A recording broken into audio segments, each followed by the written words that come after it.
Hello, welcome back to my channel AS nursing education. I hope आप सब लोग अच्छे होंगे। जो आज का मेरा टॉपिक है ग्लविंग एंड डी ग्लविंग प्रोसीजर, मतलब हमें ग्लव्स कैसे पहनने हैं और उसको डी ग्लव मतलब वापस से उसको हमें डिस्कार्ड कैसे करना है। तो इसका एक प्रोसीजर होता है मेडिकल में, तो वही प्रोसीजर आज मैं एक्सप्लेन करने जा रही हूँ।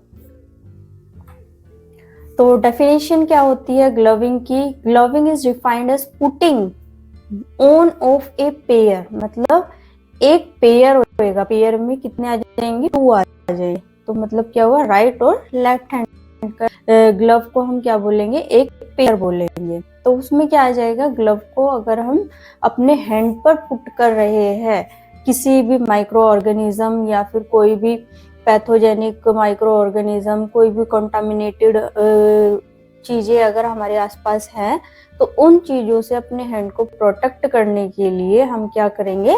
ग्लविंग करेंगे, मतलब ग्लव्स को हम वियर करेंगे अपने दोनों हैंड्स में।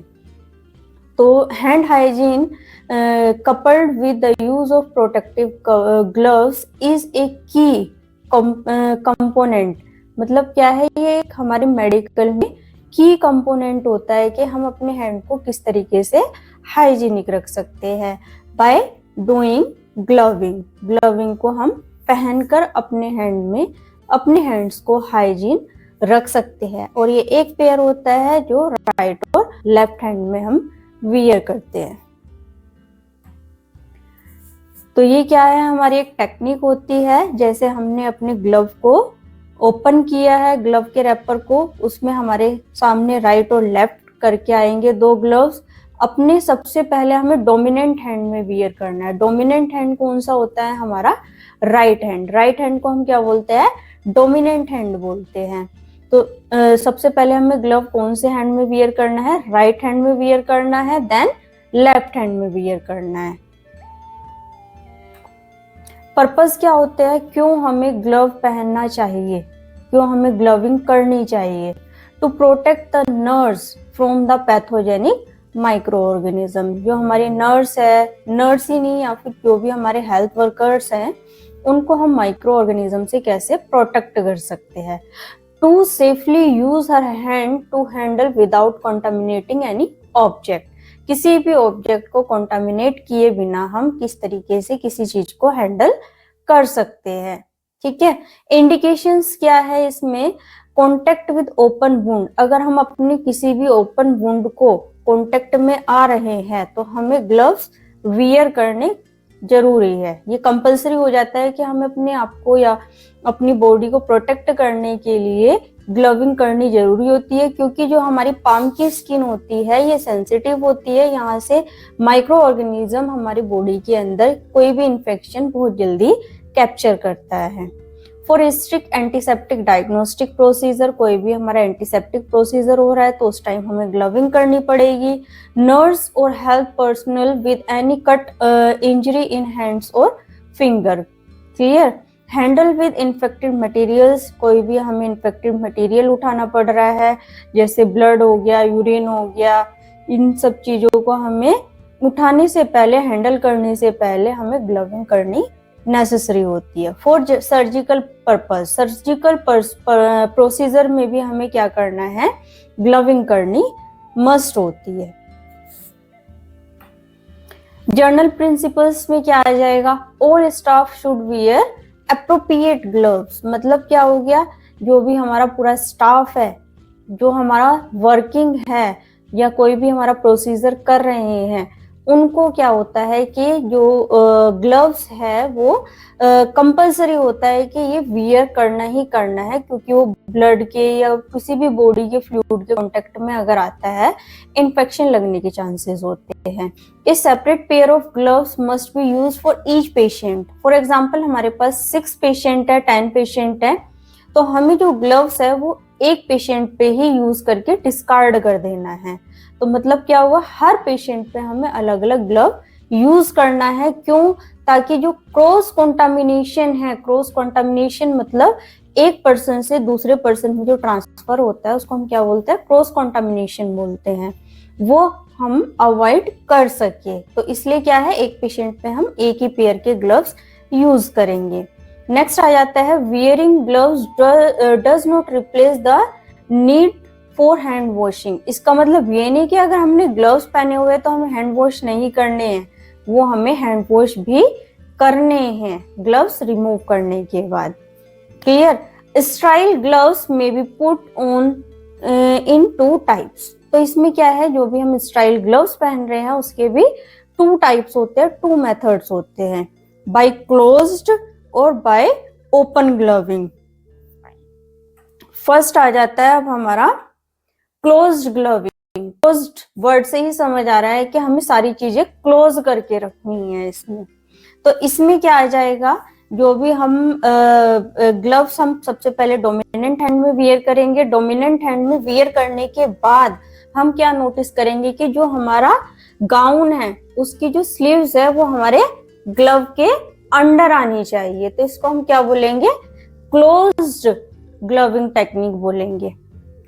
तो इसमें सबसे पहला क्या प्रोसीजर है, हमें अपने ग्लव को ऐसे मेजर करना है। देन उसके बाद क्या करना है, हमें जो हमारा ग्लव है उसको हमें अपनी जो भी हमारी स्लीव्स है उसके अपर तक लेकर जानी है। ठीक है। फिर आती है ओपन ग्लविंग। ओपन ग्लविंग में क्या होता है, जो भी हमारे स्लीव्स वगैरह होती है वो इतनी नेसेसरी नहीं होती है टाई करनी। ठीक है। तो इसमें क्या होता है, slide the glove into the opposite hand, leave the cuff down. इसमें हम कफ को डाउन कर सकते हैं। Using the practically glove hand, slide the finger into the outer side of the opposite glove. मतलब क्या है, अगर हम राइट हैंड में है तो उसे हमें अपोजिट हैंड से करना है, और लेफ्ट में है तो अपोजिट हैंड से करना है हमें। Slide the hand into the glove and unroll the cuff. और इसमें क्या करना है, हमें जो हमारे फिंगर्स हैं उनको हमें ग्लव के अंडर ले जाना है और उसको अनरोल कर देना है। Don't touch the bare arms. इस जब हम ये प्रोसीजर कर रहे हैं तो हमारी जो बेयर आर्म है हमें उसको टच नहीं करना है। तो इस तरीके से करेंगे हम। सबसे पहले रैपर ओपन करेंगे, हमारे पास 2 ग्लव्स शो होंगे। उसके बाद हम इसको वियर करेंगे। वियर करते टाइम हमें याद रखना है कि हमें 2 फिंगर से ही उसको पुल अप करना है। देन जो हमारा सेकंड वाला होएगा, लेफ्ट हैंड में हम वियर करेंगे, वो भी हम ऐसे ही वियर करेंगे। डी ग्लविंग। डी ग्लविंग का मतलब रिमूविंग द ग्लव्स। ग्लव्स को हमें किस तरीके से रिमूव करना है। सबसे पहले क्या करना है, जो हमारा ग्लव है उसको हमें कफ को होल्ड करना है। होल्ड करने के बाद हमें उसको पुल्ड ऑफ करना है। ठीक है। तो उसको क्या करना है, हमें अपनी आर्म से दूर की तरफ को पुल करना है। ठीक है। उसके बाद फिर हमें अपना वो जो ग्लव है उसको रोल कर देना है। देन जो हमारा राइट हैंड का ग्लव अब लेफ्ट हैंड में आ चुका है, लेफ्ट हैंड में हम इसको पाम पे रख के उसके अंदर हमें सेकंड वाला जो ग्लव है वो पुल्ड आउट कर देना है। देन वो डिस्कार्ड कर देना है। डिस्कार्ड करने के बाद हमें हैंड वॉश जरूर करनी है। गाइडलाइन में क्या आ जाएगा हमारा, guideline to wear gloves. Wear gloves when you leave home. ठीक है। Avoid touching personal items. कोई भी पर्सनल आइटम्स टच नहीं करना है हमें। Dispose of your gloves properly. जो भी हमारा ग्लव्स है उसको हमें properly according to BMW discard करना है। हैंड वॉश करने हैं और ग्लव्स को फिर से चेंज करके नेक्स्ट पेशेंट पर जाना है। प्रोसीजर क्या आ जाएगा इसका, grabs the cuff of the left glove with the left finger glove finger to the right hand. मतलब क्या हुआ, अगर हम लेफ्ट में वियर कर रहे हैं तो राइट से करेंगे, राइट में वियर कर रहे हैं तो लेफ्ट से करेंगे। ये हमारा आ जाता है प्रोसीजर डिस्कार्ड करने का। सबसे पहले हमें पिंच करना है। पिंच करने से क्या होगा, जो ग्लव है वो हमारे स्किन से हट जाएगा। पिंच करने के बाद हमें उसको क्या करना, आउटसाइड की साइड हमें उसे पुश करना है। पील डाउनवर्ड, मतलब हमें इसको डाउनवर्ड करना है। देन जो हमारा ग्लव है, थर्ड वाली इमेज में क्या शो कर रखा है, उसको हमें पाम में लेना है और उसके बाद हमें क्या करना है, दूसरे हैंड से उसको हमें कंटिन्यू पुल करना है। पुल करने के बाद जो भी हमारा जो भी हमारे ग्लव्स है वो एक दूसरे के अंदर आ जाएंगे, देन हमें उसको डिस्कार्ड कर देना है। Thanks for watching this video. I hope आज की ये वीडियो आपको अच्छे से समझ आई होगी, जो मैंने आज आपको ग्लविंग और डिग्लविंग का प्रोसीजर बताया है। तो प्लीज मेरे चैनल को सब्सक्राइब करें, मेरी इस वीडियो को ज्यादा से ज्यादा कमेंट करें, शेयर करें और लाइक करें। Thank you so much.